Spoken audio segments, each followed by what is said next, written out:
Hi everyone, I'm Alana Bombino and my film was B-Movie.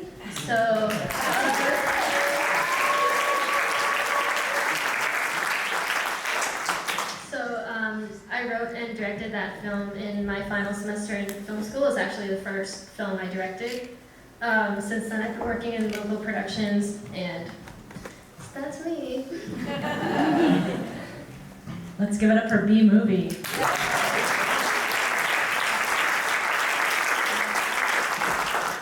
My name is Iodice. I'm the writer-director of the Bridge short film. And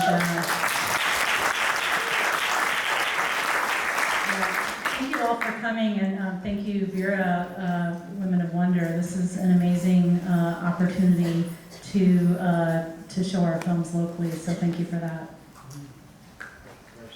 Okay. Yes. Cindy, can Tom Schneider stand up and Just 1 take a second. bow So for his do you mind? Can Tom Schneider stand up and take a bow for his beautiful editing job?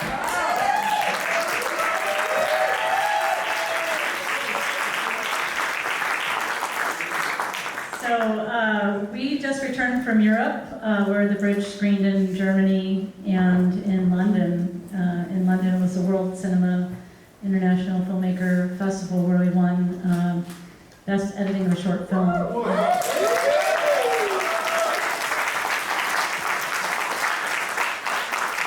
And Tom Schneider was our editor. That was the film's 9th award.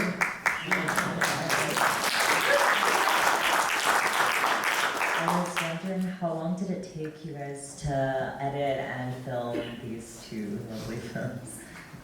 How long did it take you to edit, Tom?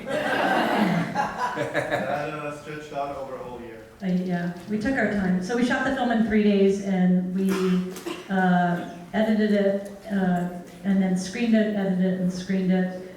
Kept getting audience feedback, and we took our time on the edit. So it took a year. So since this was an assignment for me, we filmed it over spring break. It took 5 shooting days straight. I think 5 or right, 5 I think.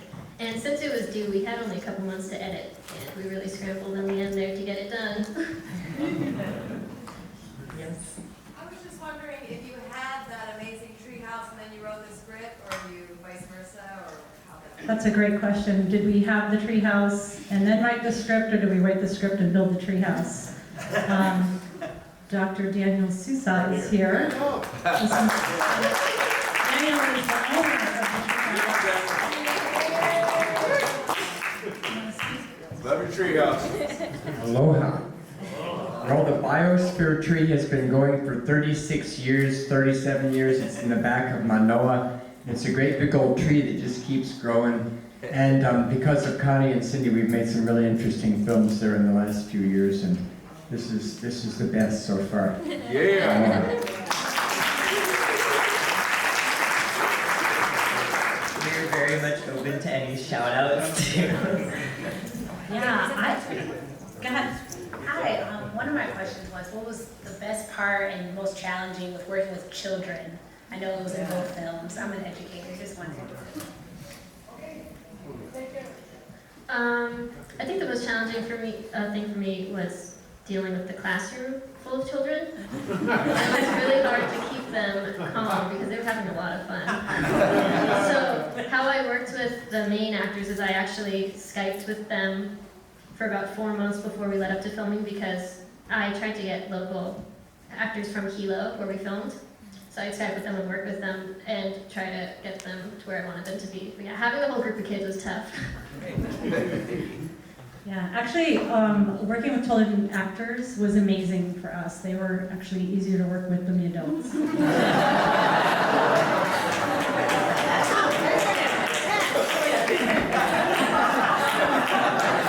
I'm sorry.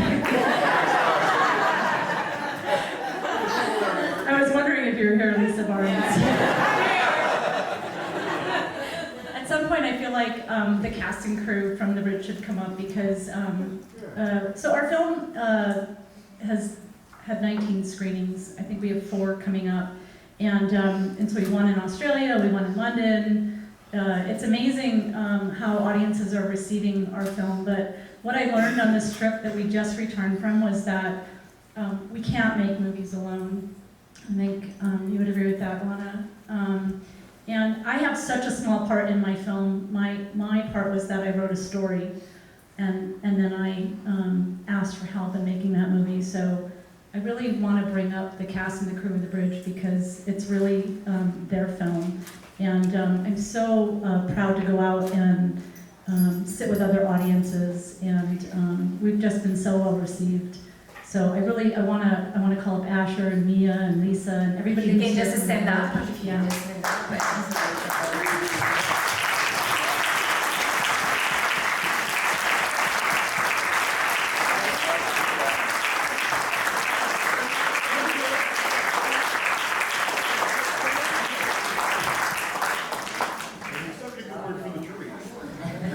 Thank you, Tina. What inspired you two to cover the topics that you guys did? So for me specifically, I had a screenwriting teacher who challenged me to try and tell a personal story. So I tried to think about my childhood growing up in Hilo, and it's a slow town. So how I passed the time was I made videos with friends, and it's kind of based on a real friendship where I am Leanne and my friend is Kylan, and we always competed. I wanted to make funnier videos than him, and so this film was kind of about that. Absolutely hilarious. Good stuff. Yeah, me too, right? We write about what we know, and my film is a story about reconciliation from guilt and grief from an untimely loss. And so my story is that we had a tragedy in my family when I was a child, and it was, for a long time, it was an insurmountable tragedy. And my mom passed away with a broken heart from the loss that we suffered. And so when I was writing my screenplay, I realized that I could write a different ending than the one that my mom had. So it was really important to me that Rachel, played by Mia Adams, took a small step toward hope at the end of the film, because that wasn't the case in my family. So my story came from personal experience. Amazing. Telling stories that are our own are very important in filmmaking, and I definitely felt that truth in both of your stories. I wanted to talk about the endings of your films and how you guys came to those conclusions, and if you wanted to talk about just your writing and how you came to that.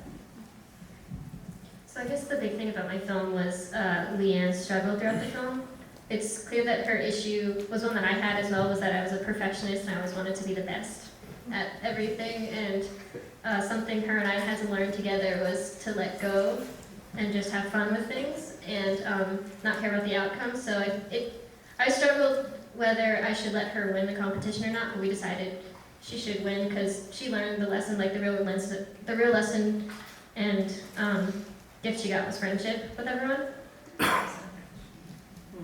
Yeah, and I think for me, because my story dealt with loss, and my personal story was that I left Connecticut for Hawaii when I was 18 to escape that pain, and was introduced to the Night Marchers at that time, and stories of the Night Marchers. And so my story deals a lot with ancestry and loss.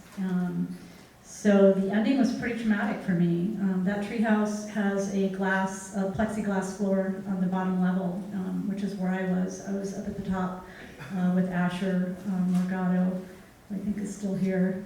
Hey, Asher. And he was doing that high-pitched scream, get down, and I just was sobbing to see my story end up there in the treehouse. And I still feel like as many times as I've seen my film, it's still very moving to me to have seen my story come true.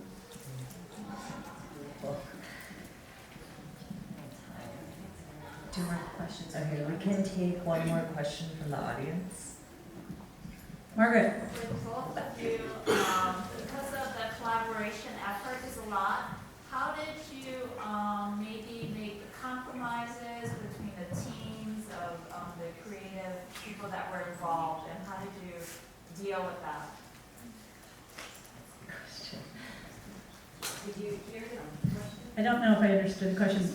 Could you say that? So because you have to work in a team collaboratively, you may have come into the project with your end goal in mind or a path that you wanted to take, but along the way your team, maybe your editor or others may have suggested, well, let's try this route and let's end up this. How did you compromise your own vision to be able to serve the story?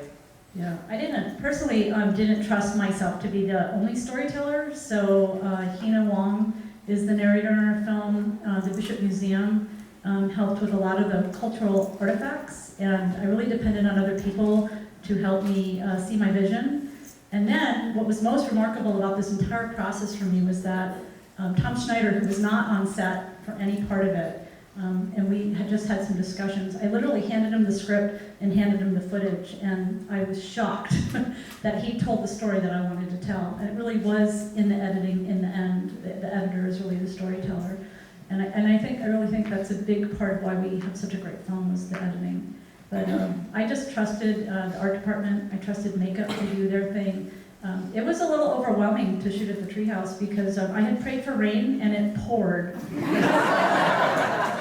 And I don't know if you remember where Asher's character was holding the rope to cross the river. That's how we carried equipment, in the mud and down a hill, and we had a minimal, a skeletal crew, so it was really overwhelming, and every location was a big deal to reset up a new location, and we shot at there's 5 stories in the treehouse, so we shot on different levels. The choir had their own level, and we also shot down in the mud several times. So it was really overwhelming, and I really just trusted the people in the departments that came on board. And you know what? My crew worked for food and a DVD, which they're getting next week.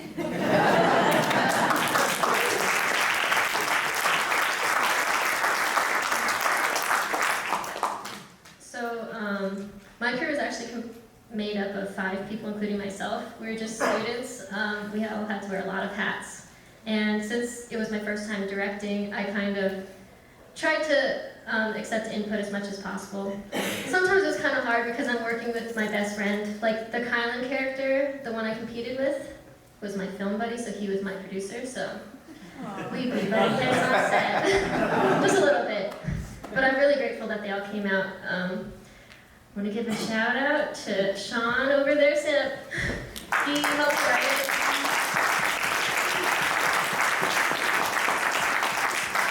Yeah, he helped me write it and was the editor for the film. And just my whole crew was really nice. I just reached out to my friends that I trusted in film school and said, let's make this project.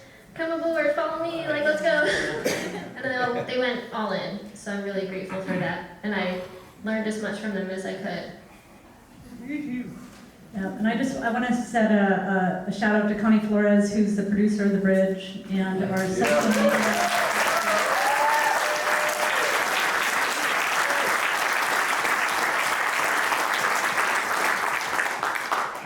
I could not have done the film without her, and to keep going, once you make a film, to keep going and to get it out there, it takes a lot of work, it takes a lot of social media efforts, and Connie's an expert at that.